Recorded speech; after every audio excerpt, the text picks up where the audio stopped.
بات ہے دنیا کے سب سے طاقتور قوم کی۔ ہم سے زیادہ طاقتور کون ہے؟ یہ بات ہے پہاڑوں کو تراش کر بنائے گئے محلوں کی۔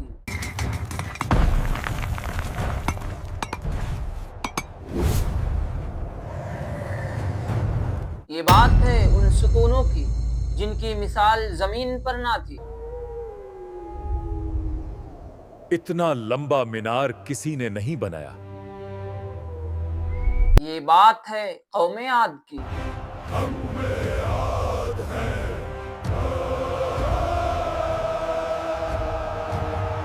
یہ بات ہے سورہ الفجر کی۔ کیا تم نے نہیں دیکھا کہ تمہارے پروردگار نے قوم عاد کے ساتھ کیا کیا؟ یہ بات ہے سورہ الحاقہ کی۔ اے عاد تو ان کو نہایت زوردار آندھی سے تباہ کر دیا گیا۔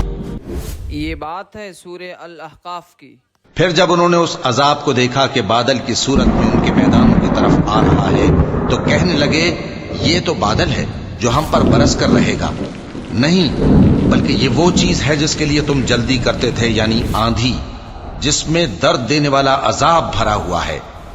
مدرسوں میں ہمیں اکثر قوم عاد کے قصے بس سبق کے لیے پڑھا دیے جاتے ہیں، لیکن زندگی میں ایسے موقع بہت کم آتے ہیں جب ہمیں کوئی یہ بتاتا ہے کہ قوم عاد کی کہانی مکہ ہی میں کیوں اتری۔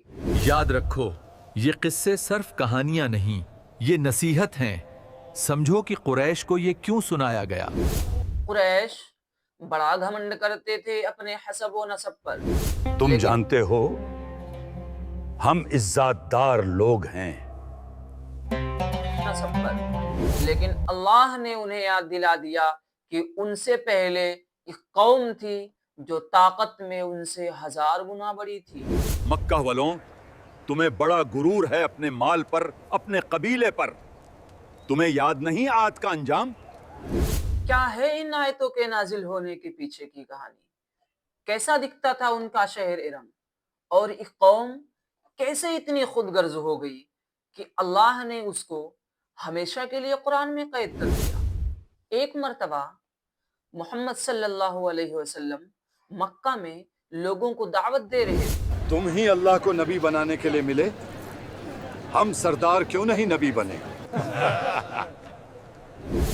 اے محمد، تم ہمیں عذاب سے ڈراتے ہو، ہم پر کون عذاب لا سکتا ہے؟ ہم سے پہلی قوموں کی بات مت کرو۔ اور جب ان کا غرور، ان کا گھمنڈ حد سے بڑھ گیا، تب اللہ سبحانہ و تعالی نے ان کو یاد دلانے کے لیے کہ کیا تھی ان کی حقیقت، اللہ سبحانہ و تعالی نے ان آیتوں کو نازل کیا۔ الم تر کیف فعل ربک، اور سب سے زیادہ امپورٹنٹ، ہزاروں سال پہلے تباہ ہوئی اس قوم کا ذکر ہے۔ آج ہماری زندگی میں اس کا کیا کام، جانیں گے اس ویڈیو میں۔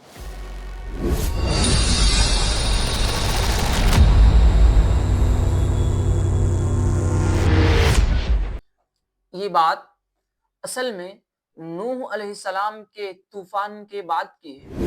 ابو حکام، تم بھول گئے؟ ہم سب نوح کی اولاد ہیں، ہم سے پہلے لوگ آئے اور چلے گئے۔